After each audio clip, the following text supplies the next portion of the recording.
This is Bill Ryan here from Project Camelot and Project Avalon, and it's 20th of February 2010, and it's my great privilege to be meeting again with Klaus Donner. And in this video presentation, it's going to be an interview of the difference, because I'm going to do very little talking indeed, maybe none at all, and Klaus is going to be doing an audio commentary on one of his extremely special, unusual and fascinating slideshows about the artifacts and the various phenomena that he has been researching, discovering, investigating personally all over the world, relating to what I think you could legitimately call the hidden history of the human race. Would you say that that's a good summary, Klaus? That's a very good summary, yes. So I'm going to step back here, and what follows now, just kick back and enjoy this slide presentation, and Klaus is going to take you through his own journey. You can accompany him on his own journey through his own discoveries.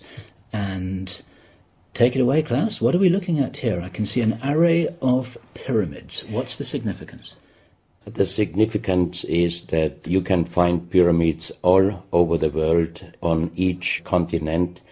And the question is, when and who did build those pyramids?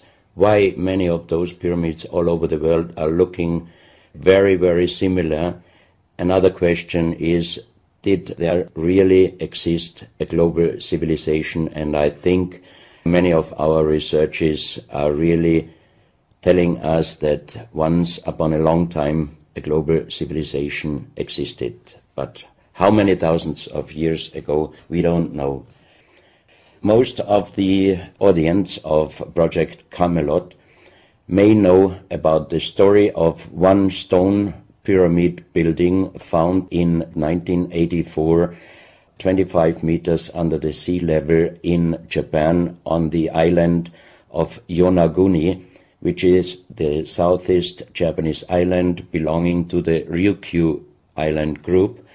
And there is still a struggling of some international archaeologists who are saying that these monuments were done by nature. But my friend Professor Masaaki Kimura did several years since then researches not only on this monument, but also he found several others close by. On the right side down you have a model, and one thing nature is definitely not doing on top of two platforms of this monument. There is one huge stone turtle and one huge stone bird like an eagle.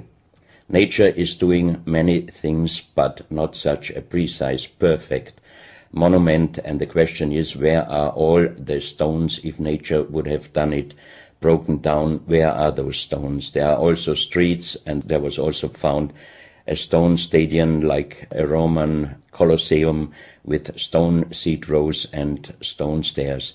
Nature is great, is doing many, many great things, but not such perfect buildings. Here you have the huge stone turtle, and you can see also how small is a diver against this big monument. Here you have one street with stairs going up. Here again a very close-up picture just to recognize the size of this huge monument. Here you can see some world maps. On the top, on the right side, you can see the Piri Reis map, which was used already long time before Christopher Columbus came to America. And you can see how perfect this map was already in the beginning of the 16th century, showing part of Europe, of Spain, Portugal, part of Western Africa, and also part of South America. We do not know until now who was able to make such a perfect map already centuries ago. And on the rest of the Piri Reis map, which we do not show on this picture, you can also see the Antarctic without ice. In 1956, researchers found out that the Earth under the ice mass at the Antarctic is exactly like the Piri Reis map was showing. So this Piri Reis map should be at least older than 10 to 12,000 years. But the next question would be, who was able to make such a wonderful world map? On the left side, on top, you see Atlantis, done by Athanasius Waldseemüller, and the map is the other way round. He did it the other way round, and you can see the continent between Europe, Africa, and also America. And you can see on the left side down different sides of a huge stone world map. This stone world map was found in 1984 while gold digging in Ecuador in an underground tunnel system with other 350 artifacts which do not really fit any known and existing South American pre-Columbian culture. On this stone map is a natural quartz line, a white one, and this is the front side of the world stone map, and you can see approximately in the Near East, close to Saudi Arabia, you can see an inlay as an eye.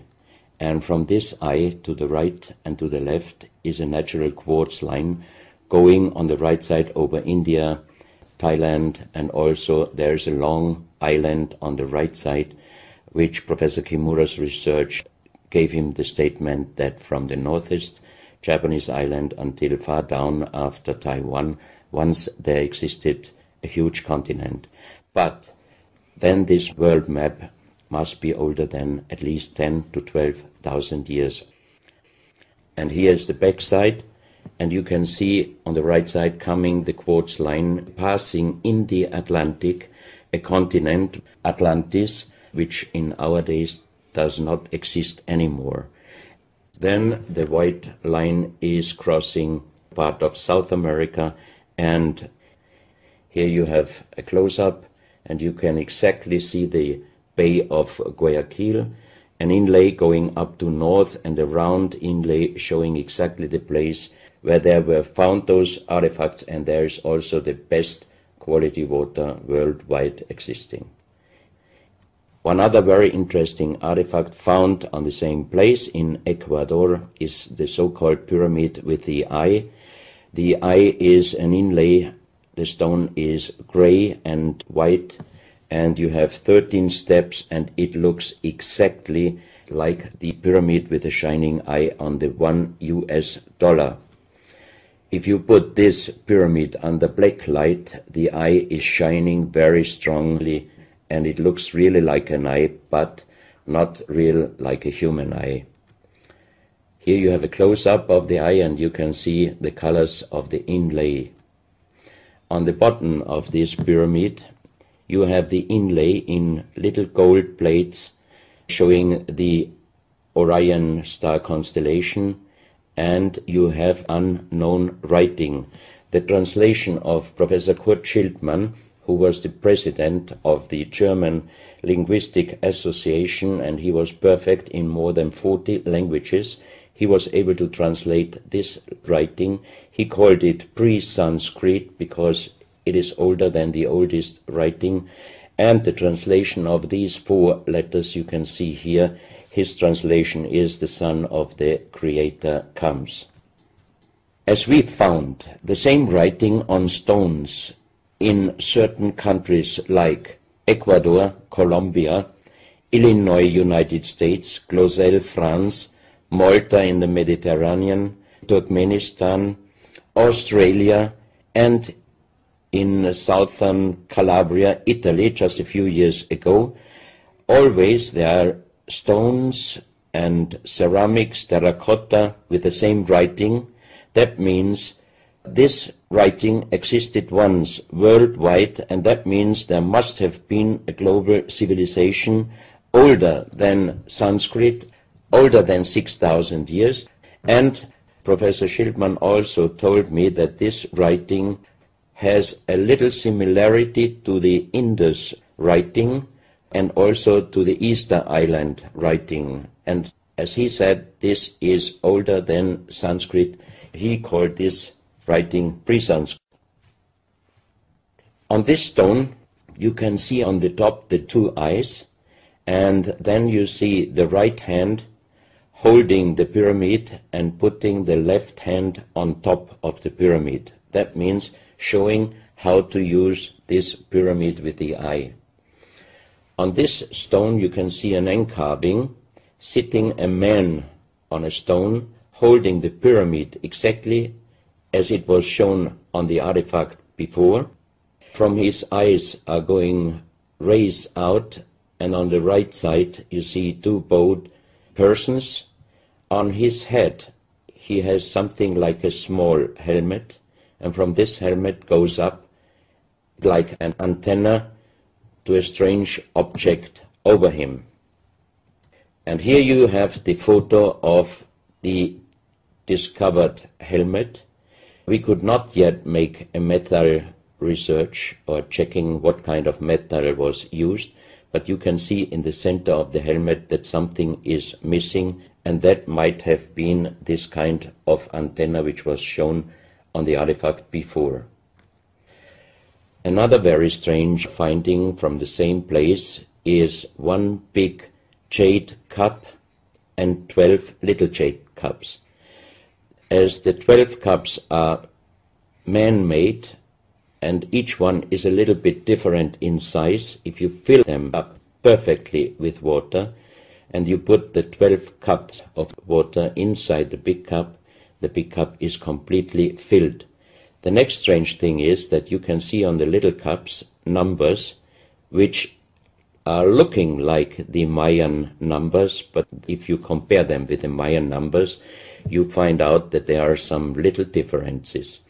And on the big cup you can see a perfect inlaid star constellation, also showing the Orion and other stars.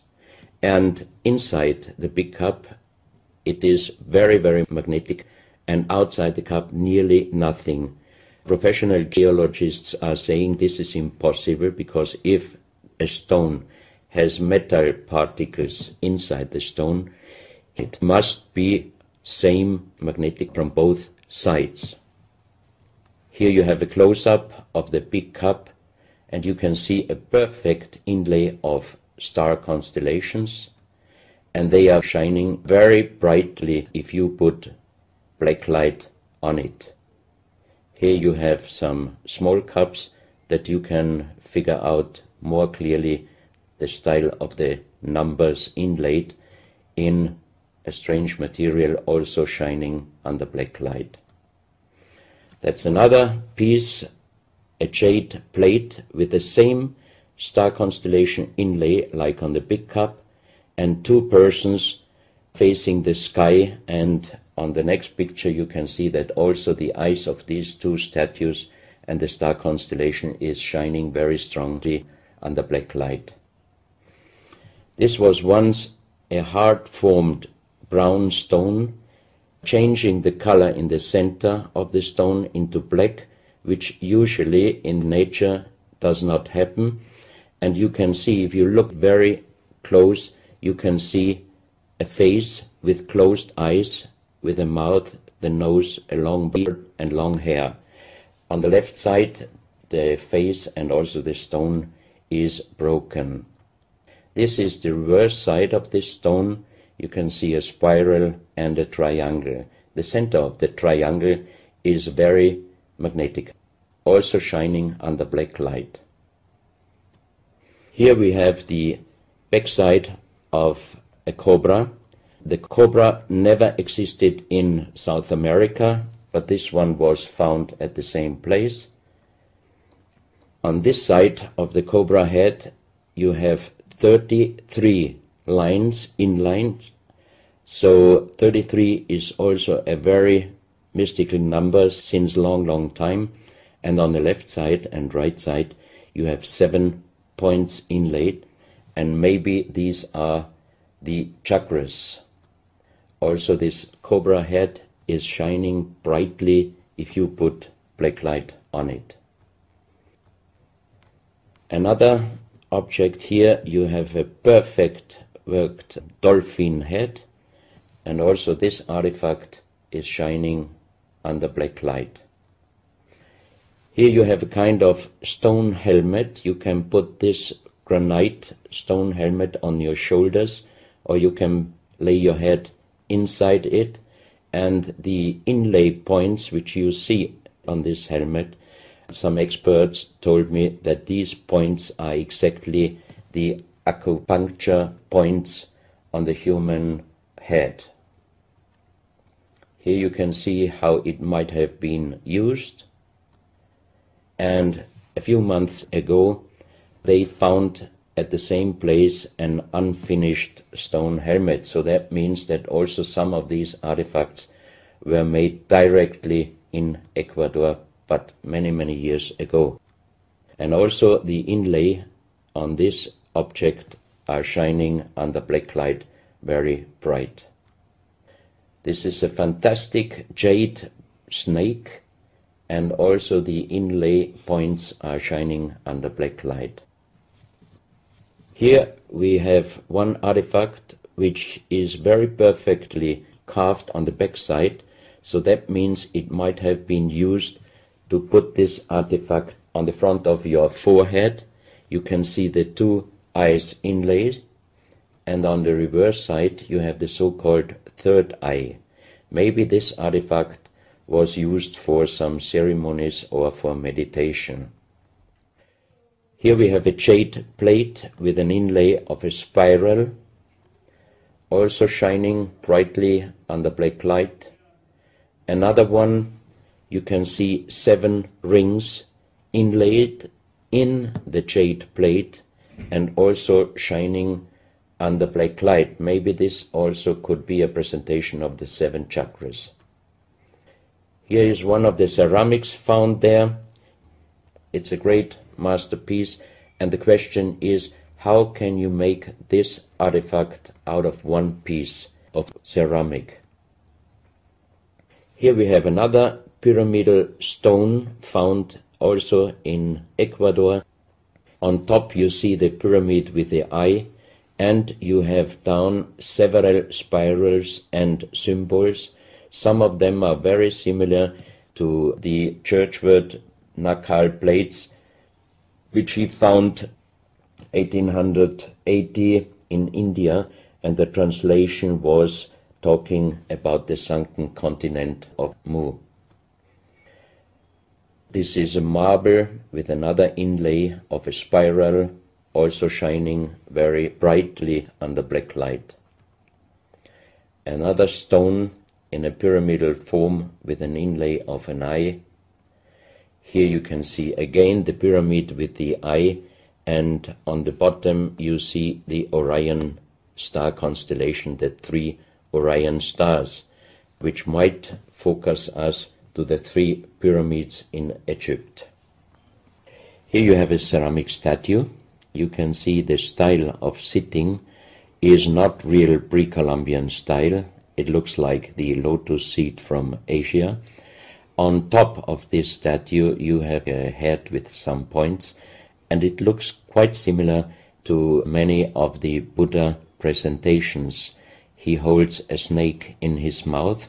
The snake is a very, very mystical and very often presented object. So that means this statue is not from any existing or known pre-Columbian culture. Even the next one, you can see that how this statue is sitting, it looks more the direction of Asia. On top of his head, again a very strange head, and in the center you can see like the head of a frog. Also the frog is a very mystical animal in old South American pre-Columbian culture, but also in Africa and also in Asia. Here another ceramic statue holding a kind of plate in his left hand, and it looks also not really pre-Columbian culture. This is another very strange artifact holding a stick with a snake. Again we have the snake here, and the question is where and who this statue was done. This is a photo of the Altiplano in Bolivia. Archaeologists and researchers found out that at least before 4,000 years, there was happened a very big impact in Argentina, and the shock wave of this big impact destroyed many stone buildings in the Altiplano of Bolivia. You have here a picture of Pumapunku, a very strange place close to Tiahuanaco in Bolivia, and you see tons of stone plates with perfect work on it destroyed. Maybe this was the reaction to the big impact in Argentina. Here you have my friend Giancarlo Bonfanti, Italian researcher, in the center of the so-called Sun Gate in Tiahuanaco in Bolivia, and some researchers write that the figurines on top of this side of the Sun Gate are showing the Venus calendar. Here you have one of the big stone plates from Pumapunku, and you can see how perfect this stonework was done. And the question is, could you do such perfect work with simple tools? Close to this area, they found skeletons with a size of 2.6 meters. And the picture on the top shows you the skull of one of these skeletons, and it looks like it is deformed, but definitely these skulls are not deformed. They are natural style, like an egg. On this photo you see how strong the jaw of those skulls were. This is a front view, and the most interesting photo is this one, because you can see that the top of the skull does not have the 3 plates which we have as Homo sapiens, and that shows us that these skeletons are not Homo sapiens. What we might be able is doing a DNA check and an age dating on these skeletons, because we are very much wondering what kind of humans did exist long time ago and how long ago. On the next pictures I show you some artifacts found close by the real giants, and when I first time got this mask in my hands, I tried to look through the 2 eyes. At that time I didn't know that they were belonging to 2.6 meter skeletons, and I was just wondering, why did they make masks where you can only look out from one eye? But after knowing that those people were over 2.5 meters, I could imagine that their skull was of course bigger than our skull, and that's why these masks were for us oversized. That's another mask from Bolivia, another one with very wonderful encarving, many spirals and many symbols, which we also found in many other cultures. This is a very heavy stone figurine, and again here you can see on the top the head of a snake going down on his backside. This is the reverse side. You can see again the snake. So that means the snake must have been a very, very important animal in the past of our history. Here you can see a stone flute. The strange thing is that the vibration of the sound of these stone flutes is exactly the same as our brain waves. So that means maybe those flutes were used for meditation or for healing purposes. And each 2 holes are connected perfectly with each other. That means you can make perfect holes into this very, very hard stone, but how you connect with simple tools the 2 holes on the bottom, this would be even in our days a very difficult work to do. Because it's in the shape of a U and it curves round inside the stone. That's right. And with simple tools you are definitely not able to do such a work. And even the holes are very precise. This is the form of a boat, and you have 3 flute pipes at the end. Here you can see how perfectly they were made. This is another flute, very small. You can use it only with very soft blowing, and the sound is like the sound of the dolphins. This is an artifact where we do not have any idea for what purpose it was used. Now we are in Colombia. On the next few photos I show you very strange artifacts from Colombia in South America. The most famous industrial designer and architect in Colombia, Professor Jaime Gutierrez, is collecting strange artifacts from his country already since centuries. His most important piece is the so-called genetic disc. Here you can see a disc made out of lydite, a very hard stone. It's nearly the same hardness as granite, but the structure of lydite is like leaves, so it would be quite impossible to make the same disc in nowadays out of the same material. The diameter of this disc, we call it the genetic disc, is about 27 centimeters. And on this disc you have several things presented which usually you can only see with a microscope. For example, on the left side, around 11 o'clock, you can see one egg, human egg, without, and another with spermia.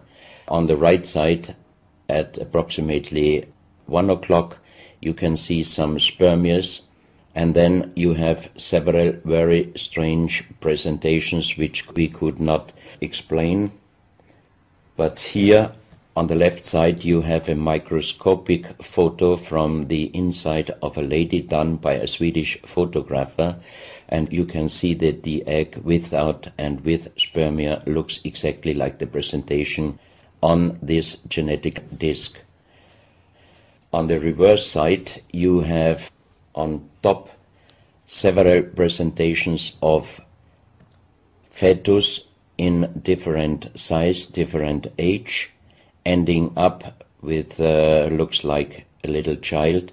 You see also at the end of the plate around 6 o'clock female and male, and also on the right side around 9 o'clock you can see the presentation of man, woman and child. But the strange thing is how they present those human-like heads.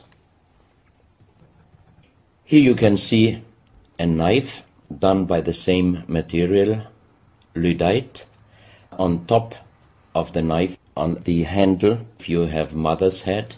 Beyond you have the child's head, and the umbilical cord is going around the neck of the child. So that means this knife would have been used to cut the umbilical cord, saving the child's life. This is a close-up mother, child and umbilical cord. This is an instrument. It might have been used for helping the child coming out, leaving the mother, when there were some complications. And it is also made out of the same material, lydite. You have here the vagina and the child's head coming out. And on the reverse side, you can put only your thumb inside. That means you can only use this instrument with your fingers, meaning you cannot use power. So that means it might be safer helping the child leaving the mother than our instruments we are using in our days, because sometimes the modern instruments, while being used, can damage the child's head. This, we think, is a medical instrument. It is also lyddite, and it's a perfect form. Another one, and these are other ones, they are very much smaller than shown on this photo. And when we did a material check in Vienna, the most expert worldwide checked those pieces. First of all, the material. Each one is done with lyddite, and the form itself, he checked them, and finally he said, I cannot tell you how they were done, who did they make, but the only thing I can definitely tell you, from the same material in our days, we cannot make the same instruments. So how old they are we do not know, but as they were found in Colombia and they do not fit any existing pre-Columbian culture, we must consider that those artifacts are at least older than 6,000 years. But we cannot explain what kind of technology they did use to be able to make such instruments and such tools made with lyddite. You can see each piece fits exactly every kind of hand, never mind how big the size of the hand was. Each instrument, each tool fits exactly each hand which was using those instruments. This face looks a little bit like the Maui, the big stone statues from Easter Island. Here you have a close-up. This, in joking, I call it the dentist chair. Perfectly done, but again, same material, lyddite. And the strange question is, why, if they could make such perfect figurines out of this very difficult material, why did they show the human face always with big round eyes and a little nose and a big mouth? There is no real explanation possible. This is again one piece from Colombia, lyddite. On the front side you see the mother holding the baby, and on the back side you see the man with armors, most probably for hunting. This stone figurine was found in Colombia. It looks exactly like the Maui statues from Easter Islands, but it is only about 30 centimeters in size. This is another masterpiece of stonework. You have on both sides presented one bird, but if you look at the front side, you can see that the two birds presenting a face, and on the left side, between the bird's head and the wings, you see again this unknown writing which we found on stones from all over the world. This is the mother holding a child, very strange face, and it's a kind of jade material. This is another stone from Colombia, showing an armadillo. On top of the armadillo you can see a strange face with long ear and two horns on top. On this artifact you can see a smiling face on top. You have two triangles on this side, and on the other side, on the right side, you have a face. Again, the animal face on the right side, and some unknown symbols, and on the bottom of this object you see an animal, looks like a crocodile.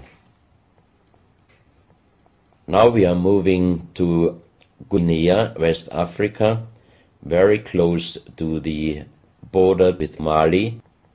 They found on a huge granite mountain the half portrait of a lady done in granite stone, and the size of this statue from top of the head until the middle of the torso is exactly 150 meters.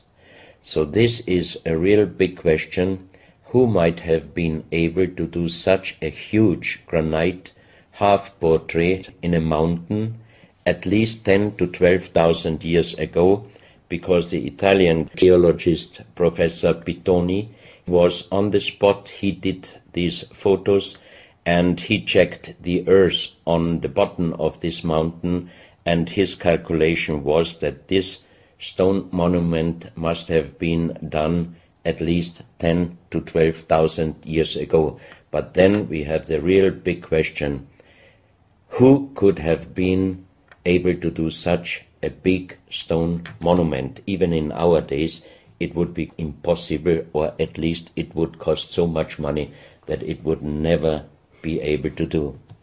And if you look at the close-up of the face, some experts told me that this face definitely is not European, but also, of course, not black African.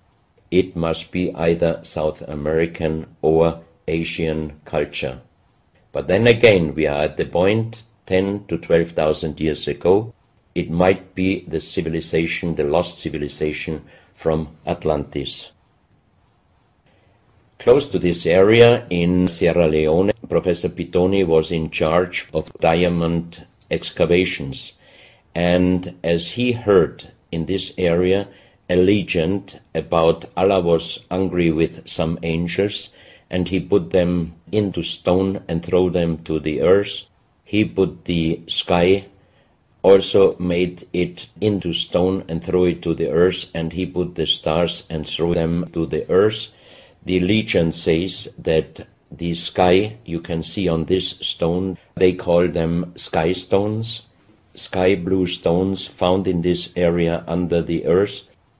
And we did research in Vienna. This is definitely artificial stone. It's not a natural stone, and all the material could be found, but the only thing they could not inform us is what kind of color did they use to get this real sky blue color. The stone figurines found from 20 meters down to even 50 meters. Professor Pittoni always took some organic material from the finding place, and the age dating of those stone artifacts are from 2,500 years up to the oldest one, 17,000 years. Here you have a granite stone, so-called nomoli, stone nomoli, with very nice encarving. Here you have a man sitting on an elephant. As there are also the legends of giants all over Africa, you know how big is an elephant. It's a wonderful stonework. It's very hard and very heavy. There are also some artifacts showing half human or human with the head of a reptile, holding a kind of pot in their hand, and they could put something inside this pot, and also on top of several nomolis there is a hole for putting something inside, and most probably they were used for ceremonies. Here you have a kind of animal. It looks like a dinosaur. And when Professor Pittoni found this statue, it was making a strange noise. So he opened the statue, and they found inside the small black ball you can see on the bottom of the statue, and this was iron material. When we did the research on this artifact, and especially on this metal ball, next morning the professor called me and told me that somebody must have done a bad joke to me. I asked why, because the result of the research was this metal material is chrome steel, and chrome steel was found first time at the beginning of the 20th century in Austria. That means it was impossible inside a statue with the age of approximately 17,000 years.